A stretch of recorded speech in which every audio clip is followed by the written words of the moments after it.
Hey, what's up, everybody? Welcome to the GIE+EXPO. I'm here with Michael Bedell from Bedell Property Management. Hey, everybody. How's it going? And we are here at the Social Media Lounge. Yeah, the Echo Means Business Social Media Lounge. Banging out a podcast here, and it's all powered by our friends at Jobber. So we appreciate them. They couldn't make it this year, Michael, but they wanted to support what's going on in the community. Well, as they should. It's they're a big part of the community. They've really established themselves as a staple, in my opinion, as part of our great social media community that we've got going on here. Yeah, so we appreciate them bringing the excellence in broadcasting today. My fourth podcast of the morning, Michael. Wow. We were at the Influencer Live today and banged out 3 starting at 8 a.m. But thankfully, business must be booming up there in Michigan because Michael bought me a $4 water. Yeah, well, it's anybody who's gone to this show or any type of big event knows. Like a football game or something. You end up a little dehydrated by the end of it. And yeah. We are in day 3 of the expo here, and I think we're both guilty of probably not drinking enough water thus far. Yeah, it's supply and demand, though. So it's like, I want a water, and they're like $4. Yeah, and it's tough to get. I know yesterday there was a spot around the corner, and to quote you, these jokers didn't want to sell me a water because they were trying to close down, and I think maybe the guy might have pocketed the cash I gave him in exchange for the water because they were like, no, and I was like, even cash? You won't accept cash? Like, you're really not going to let me have some water here? And most of the staff was like, no, we're shut down. But there was one guy who was like, you got cash? All right, I got water. So I don't know I don't know the backstory on how that all ended up, but I got my water. Thank goodness. Yeah. So I want to hear how your show's going, man. I know we've been passing each other and haven't really got to connect. So has it been productive, or how's the show gone for you? This has been a really great show. I was talking with my significant other a few times, and she said, you keep using this word that you never use, and it's the word fun. Oh, and wow. I think it's been a tough year and a half for a lot of people, and a lot of fun things like this have had to be postponed or moved online or changed or unfortunately even canceled, right? And to be able to come to something like this after it not really happening in full effect last year, and just getting to see everybody and see smiling faces and everyone's focused on becoming a bigger, better version of themselves. It's really great, and it's a good energy to be around. And in turn, like I've worked my guts out this year, and I haven't had a lot of fun. In fact, I've canceled fun to get work done and take care of clients and make more money. And so this has been a really great show, just because I've thankfully gotten to do most of what I came here and planned to do. And what was your game plan? Well, I had a lot of different commitments with different companies that I work with, and things that either they wanted me to attend or maybe some social media content we wanted to create either here at the show or maybe something for the future. And a couple little meetings with people. And thankfully, I actually utilized Jobber to create a schedule, and made it really easy because I got the app on my phone here to just see where am I supposed to be, where am I going next, and it's what I do in my business at home, right? And so I just it's a workflow that works for me. So I wanted to keep that going, and in turn, I didn't have any slip ups. I was supposed to be where I was supposed to be, and and it worked out well. And in between all that, I was able to have that evasive 3-letter word, fun. There you go. That's awesome, Michael. So how has this helped your business? I know a lot of us, Caleb Wallman was just talking about how he is fired up. He's ready to get back, Allman Landscape LLC next week and just crush it. I'm fired up. I know a lot of people here are fired up, but that enthusiasm and motivation and things like that will eventually wane off. What's your actual action plan to take this momentum and help you be more effective and profitable? Yeah, well, if you caught some of the stories that Jobber did at this show here, you're gonna get a raise, man. You keep shouting them out. This is excellence in broadcasting, friends. Jobber sponsored this episode. Man, well, the Jobber, I ate my Jobber cheeseburger, my Jobber French fries. Oh, they have those here? No, I'm kidding. Jobber's going to sponsor your wedding, man. Yeah. Well, we've had a real long-lasting relationship, and I attribute a a lot of my success that I've had this year to the fact that I took the time to develop that relationship, right? And so, you asked what my game plan is here, and, obviously I'm in a good mood. I've had fun. I'm fired up. But, I can think back to, I don't know if it was the last time in 2019 or maybe 2018, but I got back and I'm all fired up, and I had aerations to do, and on the second account, the aerator got stuck because it was wet, and I feel like that excitement lasted about an hour and a half, and then I'm like, it's raining and it's wet, and I'm trying to get an aerator out, and that'll take the wind right out of your sail, right? But no, so I came here with an action plan where I'm fortunate enough to be kind of booked well into next year, 2022, and I know what the work's going to look like. I know some things that maybe I could get or look at using equipment-wise that'll help us to get those projects done efficiently and effectively. And I also know that things are in demand right now, and there's a lot of shortages, and so I came with the game plan of I've got to kind of figure out, these few little holes, how I'm going to plug them, what we're going to get, and then I need to, this isn't maybe a piece of equipment I need tomorrow in my business, but I've got to be able to project out, 6-8 months and make sure that when the time comes that I actually have that equipment at my disposal. What are your thoughts on the electric? We can get into robotics as well. We'll start with electric. A lot of new electric equipment here at Echo, and other companies. It seems to really be trending. What are your thoughts as a professional with the electric? We can do power equipment and mowers.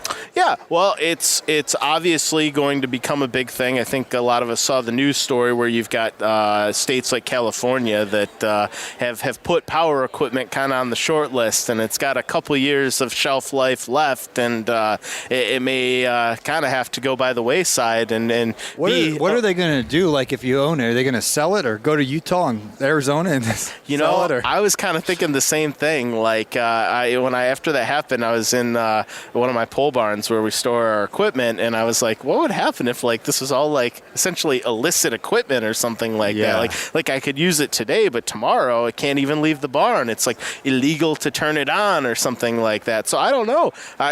There's probably going to be other states probably close to it, like you said, Utah, Arizona, Nevada, where if it's legal, those people are probably getting the fire sale in December 2023. If it really, I think it's 2024, the battery stuff. This is all kind of new to me. We were at the Influencer Live this morning, and there's a lawn care landscape professional from California, and he asked Corey Ballard, I think it was on Naylor's podcast, LCR Media podcast, shout out Naylor, and he asked Corey, hey, what do I do? Because it's real life for him, and Corey's immune in Iowa, and basically it's I don't know. Yeah. And but I think the other folks in the other 49 states have to think, what if it happened to us? Yeah, well, and even in my local community, I live in southeast Michigan, and a lot of people are familiar with Paul's least favorite school in the entire world, the University of Michigan. And the city that U of M is located in is called Ann Arbor. And there's downtown Ann Arbor where the school is, and then Ann Arbor is actually kind of a sprawling suburb.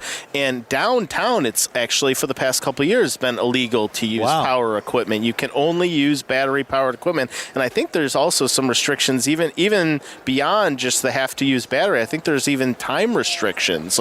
You can't use the battery-powered leaf blower at night. Now, if you go out in the suburbs of Ann Arbor, you can still use gas-powered equipment, but there's even some local examples 30 minutes down the road from me where you got to think about whether you have the equipment or not to even take on those contracts and whether it makes sense. So I think it's maybe seems like an extreme example, and if you, like Corey was saying, it's not in his neck of the woods, so it's not a big deal, but that doesn't mean that that's not coming down the line, if that makes sense. Yeah, and I think a lot of folks wanted to switch to electric before it was mandated or whatnot it's not as loud. Sure. And I don't understand. I didn't pay attention in science class, so I don't understand all the environmental stuff. But, some people wanted to do that before the trend really kicked in. But I think now mainstream, everyone's keeping an eye on it. What's the price point? Which right now it's high. Sure. Especially with some of these electric mowers, it's astronomical. Sure. And as supply and demand, just like this water, we pay $8 for this.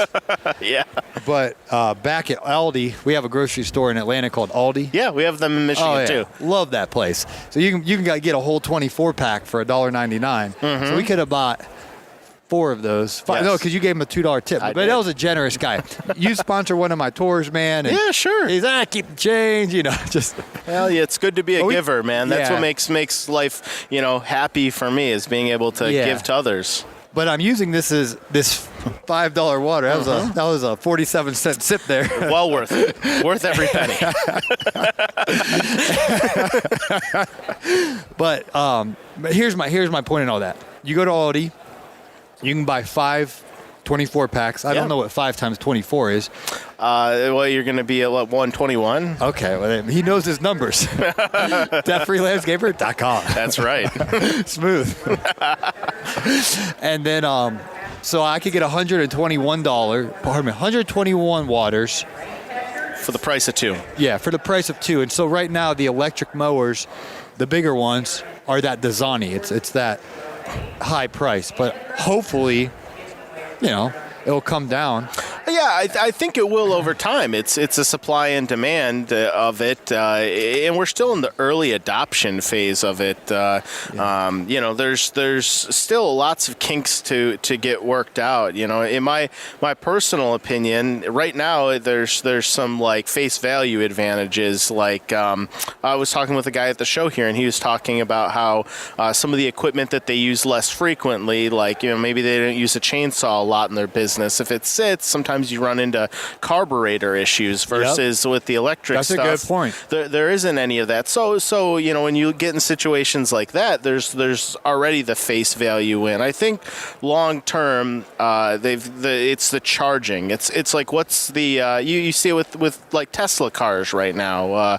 Like our friends the Fullertons, like they own a Tesla, but they have to like do all this extra planning if they want to take it on vacation, because you don't have to think if you're driving a gas-powered vehicle.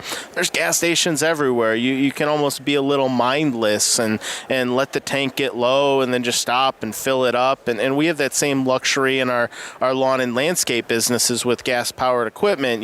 Some of us have tanks at our shop. There's the gas station down the street. There's the gas station by the client's house, and you're able to whether it's planned or unplanned, get the gas and the fuel you need versus much like with that Tesla, they will do this. The hotel have chargers. Is there chargers halfway? How long is the trip? And I think that long term, that's where all the brands are going to have to figure out how to work together. And I think if they could all maybe get some shared battery system, and we were able to, much like we could go down the street and get a gallon of gas or 100 gallons of gas, if you could do the same thing charger-wise, I think that's the ticket right there. Yeah, and I've gotten asked a lot, Michael, as the host of this show, because I get to talk to a lot of y'all from different regions, and that thing, electric. What about electric? Well, what about electric? It truly is mainstream conversation now. Yes.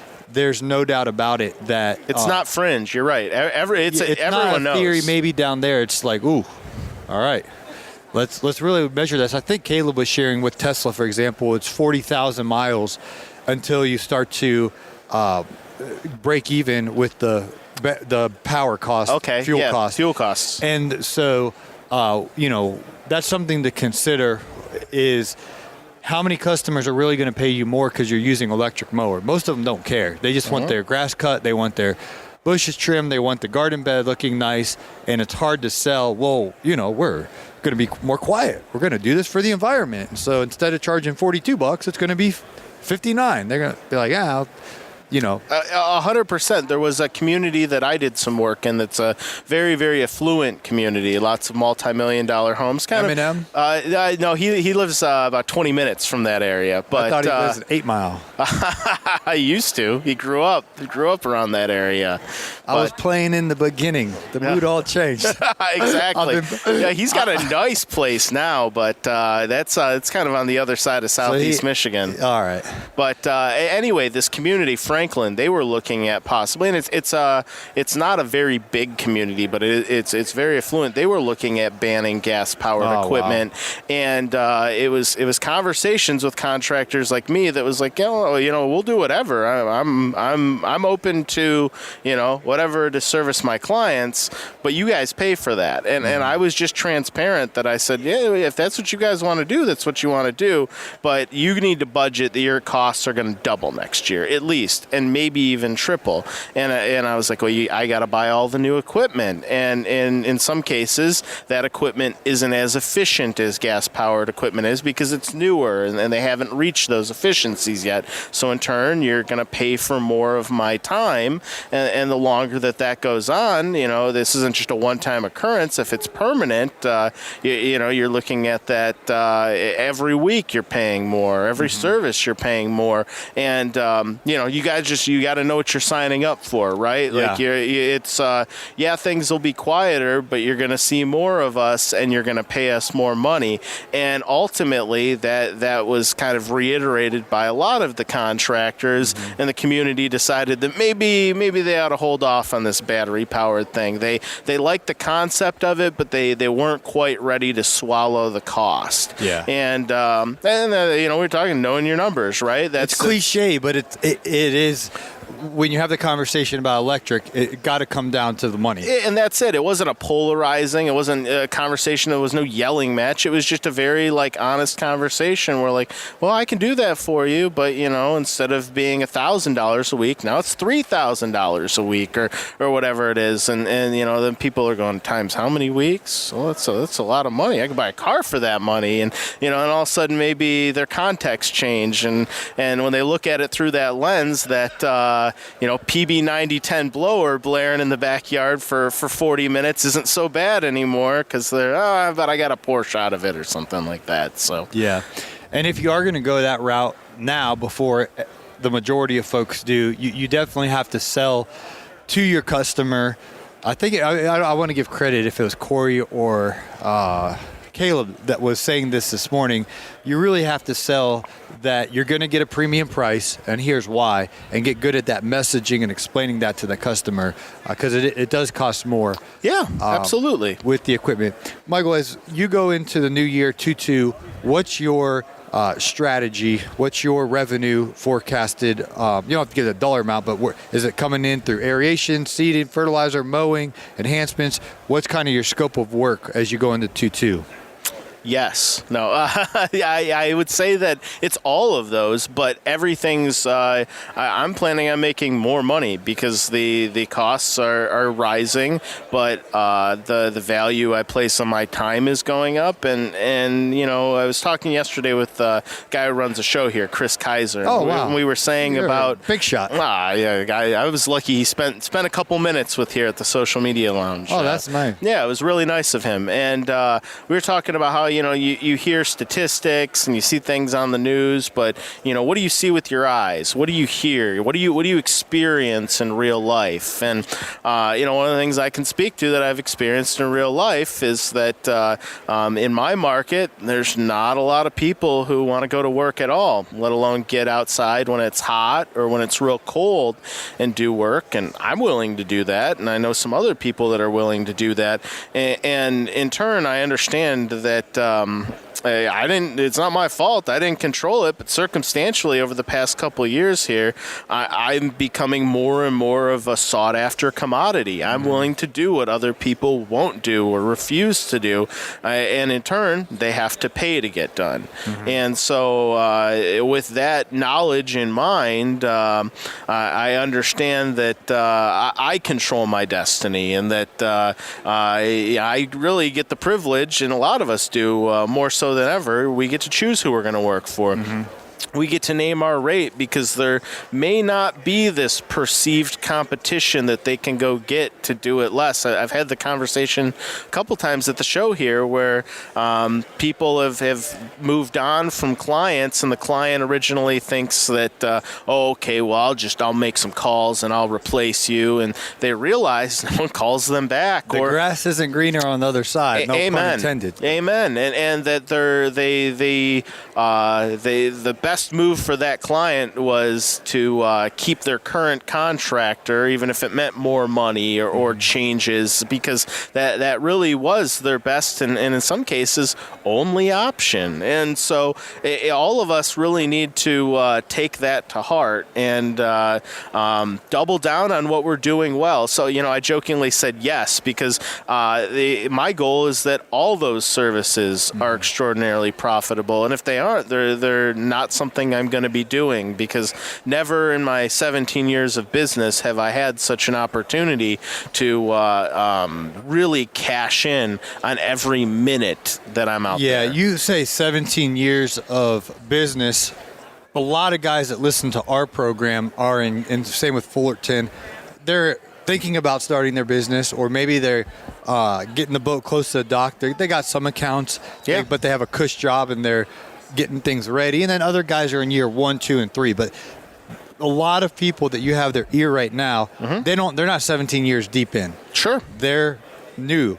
What do you wish that you would have known back then that you know now that you'd like to share with these guys that are in the preliminary stages of building their business? Yeah, absolutely. So I was thinking on the way down here that a lot of us contractors, we fall into like two categories. We either got a lot of confidence or we got a lot of competence. We're either really good at what we do, like think like a Caleb and Brittany Almond, like artisans. Really, I think that what's it, Bo who works with them, like Bo Campbell? Yeah, really artisanal work, like totally top notch, or like a Paul Camara type guy, like detail oriented. Untouchable, detail-oriented, and they're lucky. I think they fall into both of these categories at this point. But Caleb didn't used to be right. Exactly. He kid contractor, extremely competent, but maybe in some cases there's the lacked confidence because it's the back end that they're missing on. They aren't the best at their numbers. Maybe their bookkeeping's a mess. I know I was chatting with another contractor here, and his wife was kind of giving him a hard time that she's like, well, he just tells everyone 3 weeks, but like sometimes 3 weeks turns into 3 months, and then people get angry and stuff like that. And there's it. He's confident, can do the work, but the scheduling part of it, and sometimes that's what the community or clients would perceive as, well, the competence of the contractor is this guy can't do the scheduling, or he said he was going to be here in 3 weeks, and this joker took 3 months, and then the project took longer, and our luck, it's going to rain, and then the project's going to take even longer, and that's not our fault, but we're going to get blamed for it because we took way too long. So it seems like guys are either really competent at their work but then don't have the confidence on the back end, or maybe overconfident and, I got this, I can do it, no problem, and sometimes people call those people fast talkers, and they can get out there and they can sell a lot of work, but then they crash and burn. And I think that in order to really do it right, you got to slow down, get some mentorship, put good building blocks in place as early as possible, and figure out how to be both. And maybe you're not going to be both, so you're going to like Paul, use a bookkeeper, right? Gulf Coast bookkeeping. Exactly. And so that's something where you're like, hey, I only got so much time. I know I can only be good at so many things in a day, and so I'm going to hire other people that make me look like a winner all the time. Or I was saying earlier with scheduling and knowing what I can and can't do. For me, that's jobber, and I know that I like to say yes, I like to take care of people, but but showing how competent I can be by being diligent and telling people, like, yes, Mrs. Jones, like, I can come take care of your property, but it's not going to be till, May of next year. Well, I'm not just throwing out an arbitrary date. Like, I've looked at my calendar and Jobber, like, that's the next availability, and they like to put down a deposit, they can have that spot. And so that's something that I did not do the best job in my business of the first 10 years. And part of it was a different era. There wasn't some of this great technology. Jobber didn't exist for the first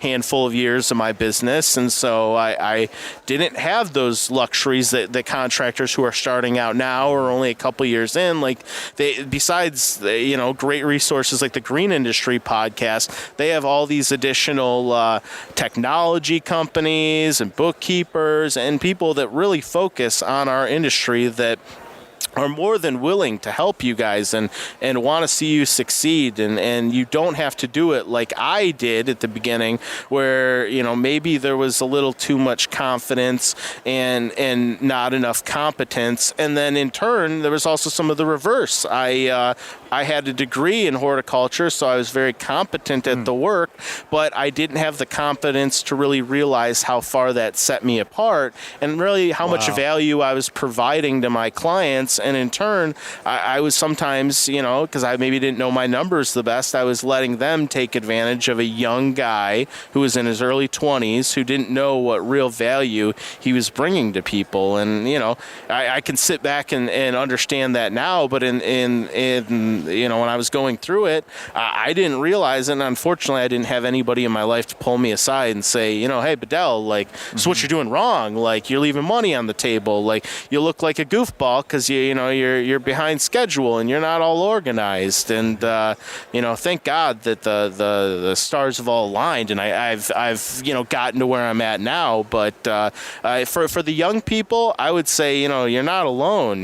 Reach out to people like Paul and I. Reach out to good people like Paul's bookkeeper or Jobber or some of the other people that have sponsored what Paul has going on here, and allow them into your life. Let them help you out. They want to help you make money and succeed. Yeah, absolutely. Well, very well said, Michael. How can people connect with you? You got a lot going on social media, Sure. debtfreelandscaper.com. Tell folks how they can go further with you. Yeah, absolutely. You guys can, like Paul said, debtfreelandscaper.com, debtfreelandscaper on Instagram. Also connect with my personal company that's at Bedell Management on Instagram, or Bedell Property Management. And if you guys want to hear more of what I have to say, just search my name in a podcast app or something like that, or on YouTube. I don't do a lot of personal content, but I do stuff with Paul or my buddy Brian Fullerton, a bunch of stuff with echomeansbusiness.com. So a lot of good content out there that we've put together over the years, and I am always happy to take the time to help you guys. So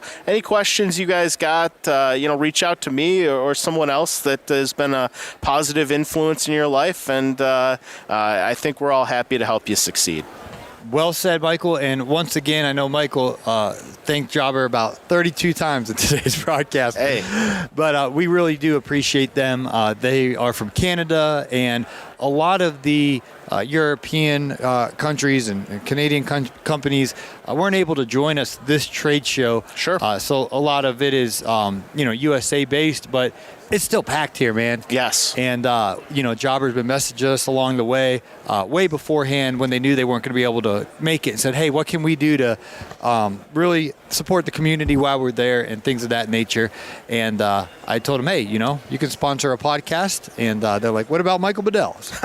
Well, that's nice of them to throw my name in the hat, and they've done a good job despite the adversity of not being able to attend in person. I know they sponsored the rally that we had last night. That was packed. And I've seen a few other things that they've done down here. I know Alex Kirby's doing something with them. A docuseries. And so, Trifecta Landscaping, like, we're trucking the truck camera crew, me and Fullerton and we're just walking around with our right hand or left hand selfieing it up or whatever. Right. Alex Kirby's walking around with like 4 people and the professional, I can't even say the word, cinematographer. Cinematographer. There you go. Yeah. I don't even know how to say that thing, all right? Yeah. So it looks like we ran out of time. So on the video. So it happens. It is. You're short and sweet. So cool. Yeah, no, Alex has got it going on. So anybody who takes a minute, check that out. Probably real good value there. Alex is a good guy. So yeah. All right, guys. Well, I got to get rocking and rolling. I'm gonna go try to wheel and deal around here with another brand. Look at all this list of stuff you got to do. They can't see it because our video ended, but this is audio only. And I wrote down 30 companies that I personally would consider sponsoring with the podcast. So I don't just let anybody on. Those are good companies. Yeah, these are very respectable, very respectable companies. The problem is I only have relationships with a few of them. Oh, really? So I was going to go to the booth and introduce myself and things of that nature. And it's a new element. In 2019 when I was here, I just walked around. No one knew who I was other than you and Pajak and Naylor and some of our friends. Right. But this year, someone will stop and, want to talk and things like that. And you definitely, there's a balance. Like, you don't maybe want to talk for 30 minutes, but you want to talk for 3 or 4 minutes and, move along or whatever. Yeah, you got to be respectful of the time that people, they came a long way. And one of their things they want to do is meet people like Paul and people that have provided a lot of value into their life. So yeah, you're right. You want to at least take a couple minutes. I remember when I was a kid, one of my favorite baseball players was Albert Bell, and he was at this hotel in Toronto, and I walked up to him and I asked him for his autograph, and he just looked at me. And I don't even think he said no. He just kind of looked at me, and then he went back to drinking his fancy drink. Wow. And then I was I hated Albert Bell after that. I was what terrible. A punk. Yeah, that's terrible. What I mean? And so if anyone ever wants to say hello or whatever, I just remember that. I was I'll never be Albert Bell. And so anyway, that's a great story. I say all that to say I didn't have time to talk to the brands because I've been talking to friends of the show all day long, which is crazy. You didn't even hear this, but a guy walked by. Is that Ezekiel Elliott from the Dallas Cowboys? Oh, no way. Is it really? No, it's Alan. He's got the same hairdo. Oh, wait, he's got a little bit bigger of a belly. Zeke's got a tight abs. But yeah, no kidding. It's funny how the angle changes, and you're like, I don't think, does he play defensive line? That is Ezekiel Elliott. But a guy walked by and was hey, friend of the show. And so it's just cool that guys are out there listening. I get lost in that because I think when we're talking, it's just me and you talking. Yeah, I agree. And it's hard for me to compute that actually people in Australia, New Zealand, Europe, Canada, all across the United States of America will listen to this episode. It just doesn't compute. So as people just stop left and right and friend of the show, I'm wow, it's pretty cool. I think that's what makes you really good, Paul, is because you don't some people will get nervous or anxious, how many people are going to watch this? How many people are going to view this? And it just is a friendly conversation. It is it's just us here, and I know that's something that I also am guilty of is I don't really put much thought into how far and wide the content comes and or reaches, I should say. And the other refreshing thing, go ahead, sorry. Well, no, I was just going to say, until there's, with debt-freelandscaper.com, I get to see where whether you download the free budget download or purchase one of the agreements that we have on there or a coaching call, I get to see where that person's located. They got to put in their address and information for the billing and stuff. And so just before the show, it was somebody from Australia downloaded the budget, and I'm Australia? People in Australia listen to it gave me goosebumps. I was wow, I've helped people that far and wide. I thought I was happy to help people down the street. There was a guy, Matthew, he was here from Alaska.